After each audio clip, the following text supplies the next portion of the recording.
Hello, everybody. Thank you for joining us today. Today is Wednesday, July 7th, and this is Helen Fowler with ADU1 with our weekly ADU live webinar. So thank you so much for joining us today.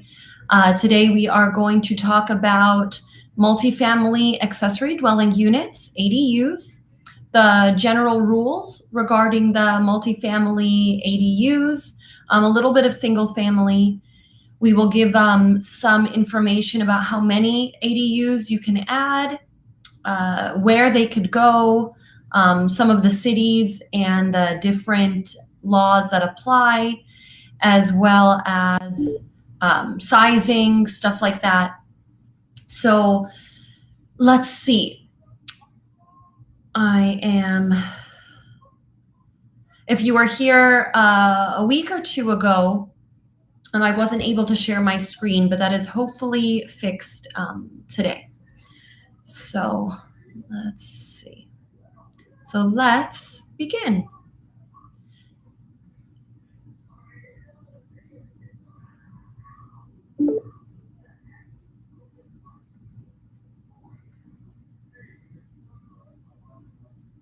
All right. So again, welcome to the ADU1 Multifamily ADU webinar. ADU1 is a division of Retrofit One, which is our seismic retrofitting construction company. We've been doing seismic retrofits since 2015, 2016, when the Los Angeles Ordinance came to play. We've done at this point at least, if not more than 300 seismic retrofits from NorCal to Southern California. And I can tie that a little bit into the presentation today, since they do coincide, actually. And you can fulfill your seismic retrofitting requirements at the same time that you're doing an ADU when it's done in that specific area. So the first question we always get are, what type of ADUs can I do in my multifamily property? And for most cities, multifamily properties are any property with at least 2 dwellings or more. There are a couple of cities that consider duplexes to be under the single family dwelling rules for the purpose of ADUs. The first one that comes to mind is Long Beach. So Long Beach considers duplexes under the same category as single family homes when you are trying to calculate how many ADUs you can do. So most places besides Long Beach or 2 units or above can do these types of ADUs. You can do attached, which in the multifamily world, attached are only internal conversions. You cannot add square footage to your primary structure. You can only convert existing space that's uninhabited, such as tuck under parking, which is exactly where you have to do your seismic retrofitting if your building needs it. Garages, you can convert those. Storage spaces, basements, of course, if you are able to reach the height limit and so forth. What else? Attics, in some cases, again, if you're able to have height limits and still have the appropriate egress windows, doors, and so forth, which even if it currently doesn't, our engineer can take a look and we can see if we are able to reach those minimum requirements for the egress spaces for basements and attics. Boiler rooms as well. There are a couple of places with like California attics and boiler rooms that you can also convert. You can also do detached units. So detached in this case for multifamily has to be separated from the primary structure, usually at least 6 feet away from your primary structure. And it can also be conversions of a carport, a shed, a garage, or it can be ground up construction. So we do both. We do conversions as well as ground up construction. So those are pretty much the areas where for multifamily properties you can do. For single family, I'll discuss a little bit. It can do all of this. And I guess one benefit for single family homes is that you can do attached to the primary home, even if it's a new construction, almost like an addition. So you can do an ADU attached to the main house, which is basically, increasing its square footage.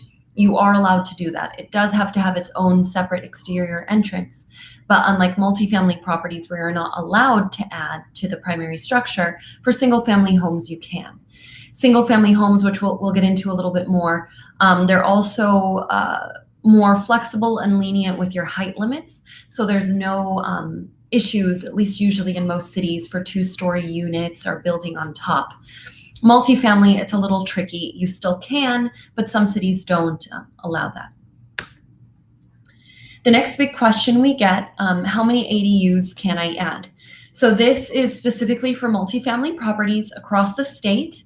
You are allowed at least 1 unit, or up to 25% of your current number of existing units can be converted into attached. So attached, again, are those internal conversions, tuck under parking, garages, storage, and so forth. That's part of the footprint of the primary structure. You can do at least 1 or up to 25%. And down below gives the some examples. So if you have a duplex, a triplex, a fourplex, you can do 1 attached unit. 8 to 11 can do 2. If you have 20 to 23 units, you can do 5 attached, of course, space permitting. But this is how many you're allowed to do under the attached rule.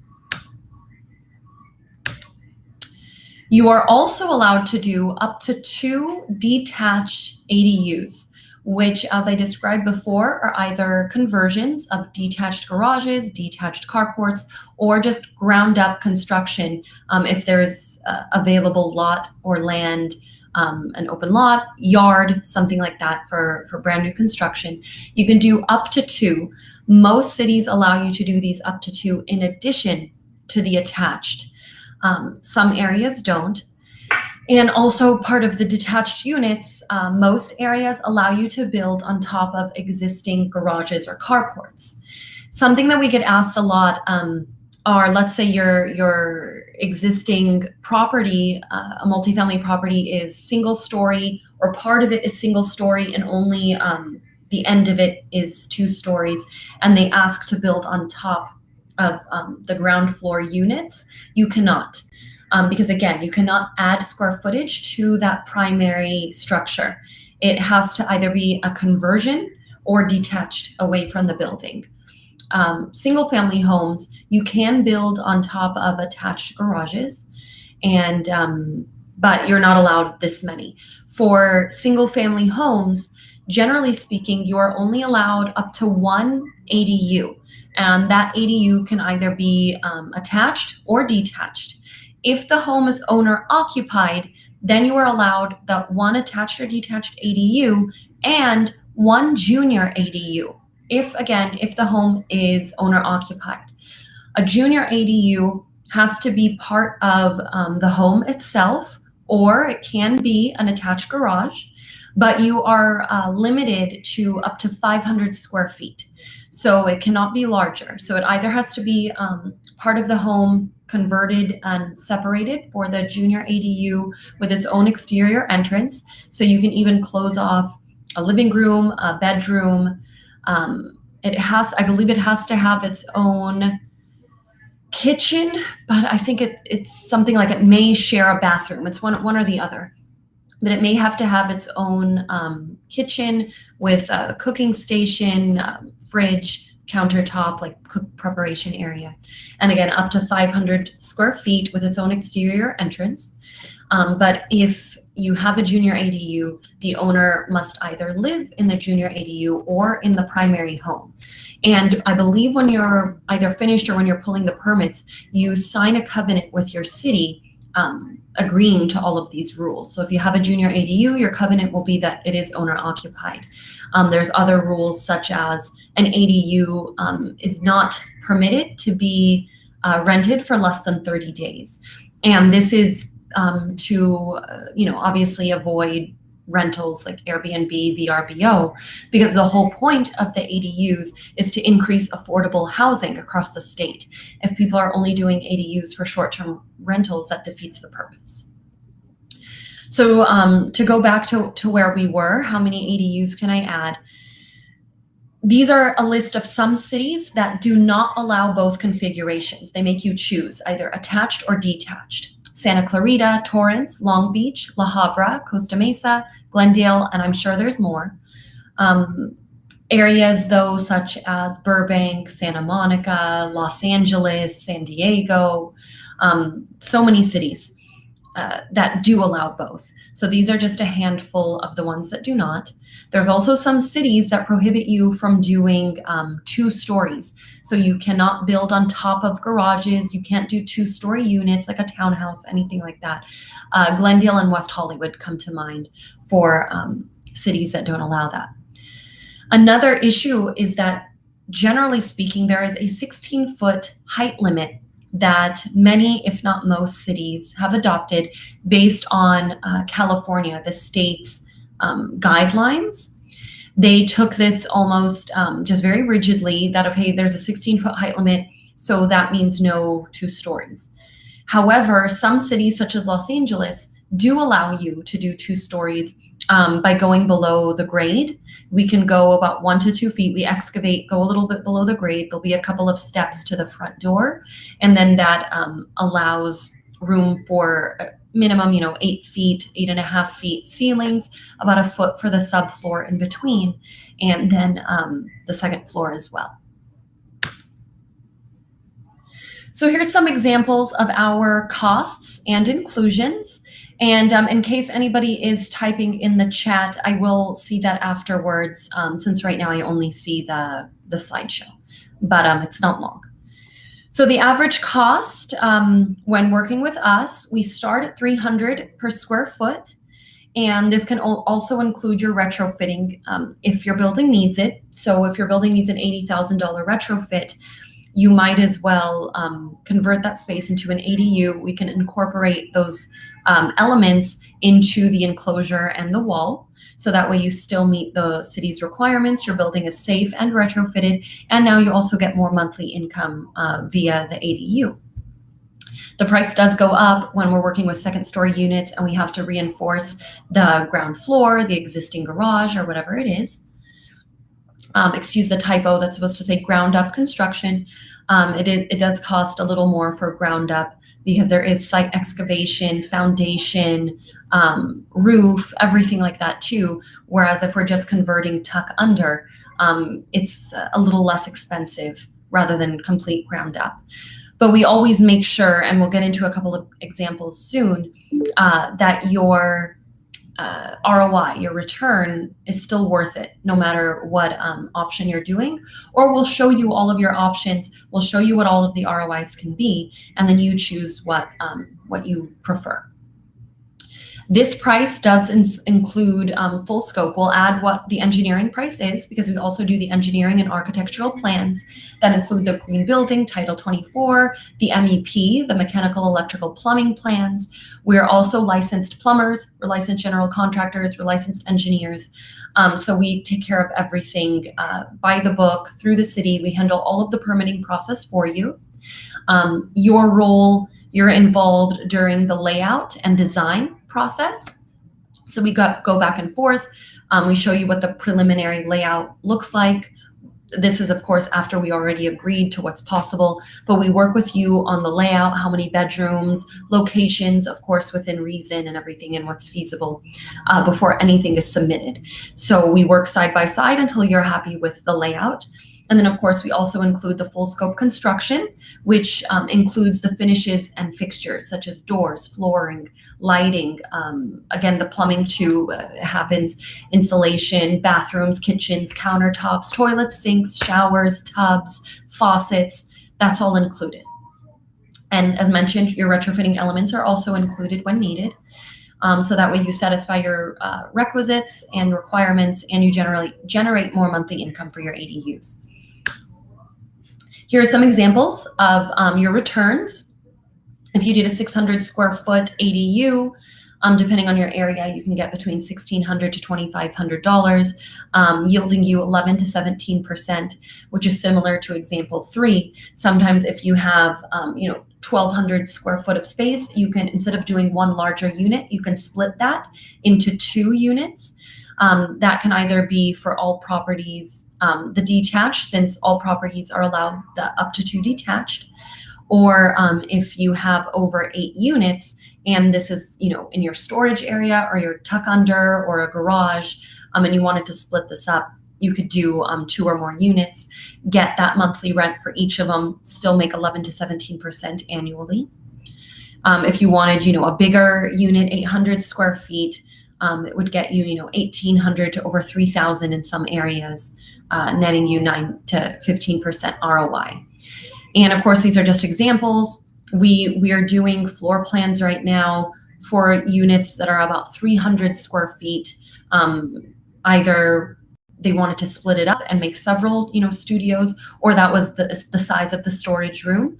So, and we do, of course, up to 1,200 square feet, because that is the rule in the state, up to 1,200 square feet, especially for detached. Some areas restrict it to 1,000 square feet. We would let you know exactly what your city allows and doesn't allow, and we would only propose to you feasibility within your city's ordinance and allowance.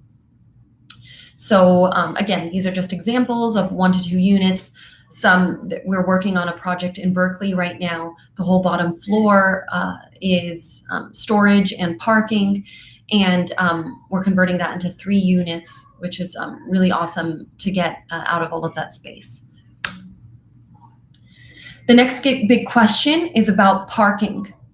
So we get this a lot. If I'm using my carport or tuck under or garage, don't I have to replace that parking somewhere, or doesn't the ADU require more parking?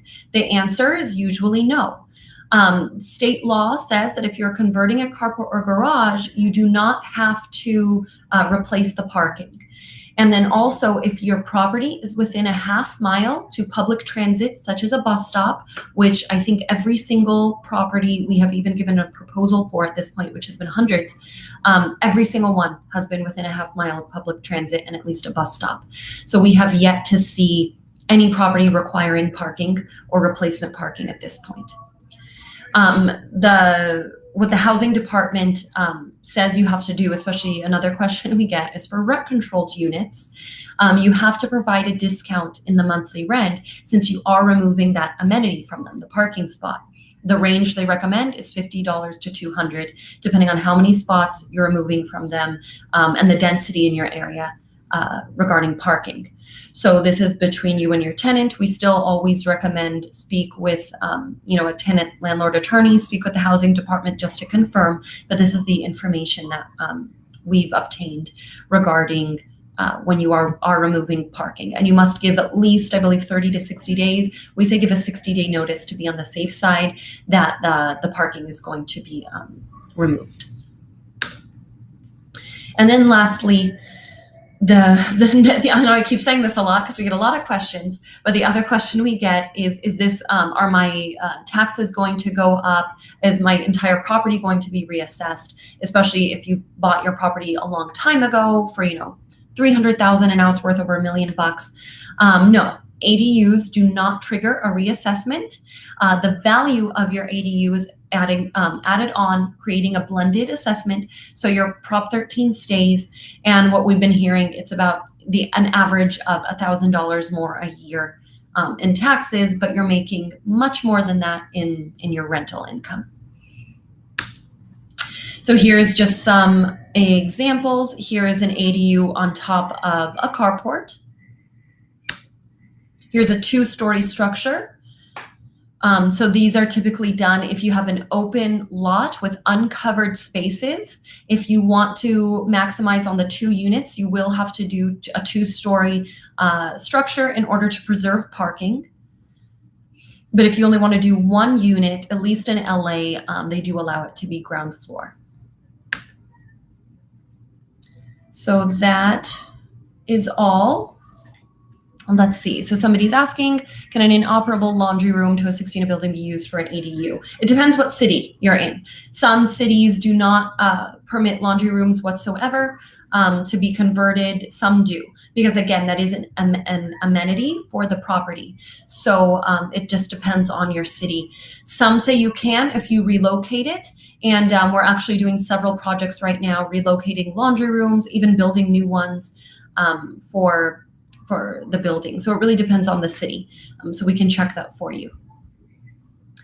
So let's see. I want to get into, let me see.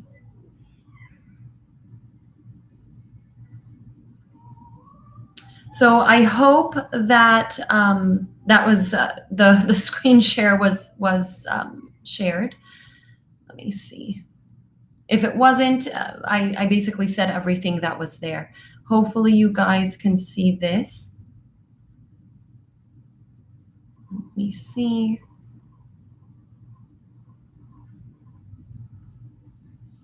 I'm not sure if you guys can see this. Can anybody let me know in the chat?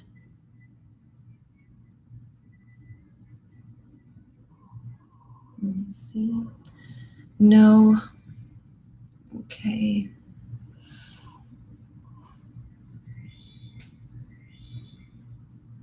Let me try now.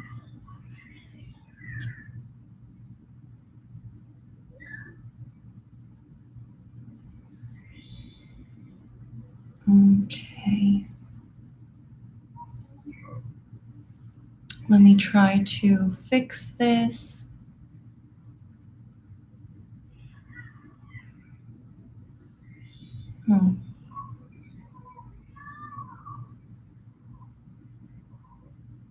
All right, well, if the screen sharing isn't working yet again, there's no point to at least go over these floor plans. The other stuff that I just read from was exactly what I was saying. It was just bullet points, and I'm happy to send that to whoever needs it.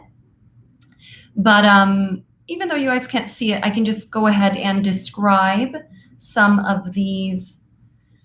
Let me see.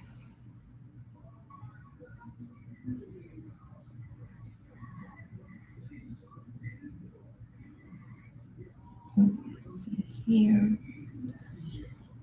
Okay, well, at this point, I'll just describe. We're doing some projects across San Pedro, Inglewood, Glendale, Burbank, Hermosa Beach, Torrance, all over Los Feliz, actually. And they all range from either tuck-under conversions, incorporating some retrofitting, or we're building brand new structures, those two-story structures mentioned, with the bottom floor that's going to be the carport, and the second floor are the units.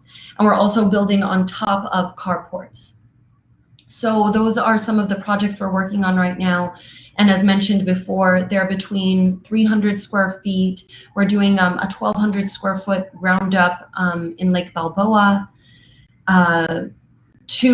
Most of them are, maximizing on the 2 units, the 2 detached units. Some of them are 400 square feet, some 500, some over 600. We're doing a basement conversion as well. We're able to get about 600 square feet.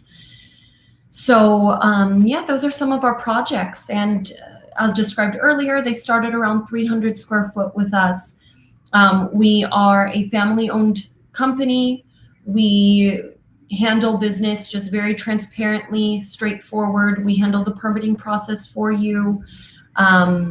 We work on the layout with you. And then regarding those finishes and fixtures, if you reach a point to have one of our proposals or a contract, you will see that you are allotted certain allowances for each finish, fixture, doors, certain things like that. Of course, they're flexible if you do require higher end or anything, that can always be worked in. Especially, I know we've already had some requests for the coastal areas that want higher end finishes. That's no problem. So we basically take care of everything for you. Some of our inclusions, though, do exclude your plan check and permit fees because those vary per city. And something else to check with is if you are going to need an upgraded panel. So if your primary panel is maybe just 100 amps and you're doing 2 more ADUs, most likely you'll need to upgrade. You can work with our electrician to do that or your own, that's up to you. But those are just some things to consider. And one last thing that not everybody knows, new construction detached units will require solar panels. So that's also something to consider and kind of budget for. What we always say is put aside at least, I would say, $25,000 for all of those exclusions because they do vary per city. If you're doing ground up detached, you'll need solar panels. A little less if you're just doing a conversion, but you may need an electrical panel upgrade. You may need new meters if you want the tenants to pay for themselves. So those are just some things to consider. But I promise you, no matter what, you will still be making more money every month, every year than you currently are now. So, and you'll see that in our report. So thank you again for joining us. I'm sorry that the screen sharing wasn't working. I think I know why now, in case someone in my office is watching on our YouTube and it's logged in as me. So that might be why. But again, thank you for joining us. If you have any additional questions, if you want to know the feasibility for your property, if you would like a free proposal, anything like that, just let us know. Our website is www.apartmentadu.com, and you can reach us at 866-NEW ADU1, 866-NEW ADU1. That's 866-639-2381. And feel free to email at info at ADU-1.com, ADU-1, the number 1.com, or just Helen at ADU-1.com. We're happy to answer any of your questions, provide you with a free feasibility report, talk to you about your city's ordinance and what you are allowed to do for your property. So thanks again for joining us, and I look forward to seeing you guys again next time. Bye.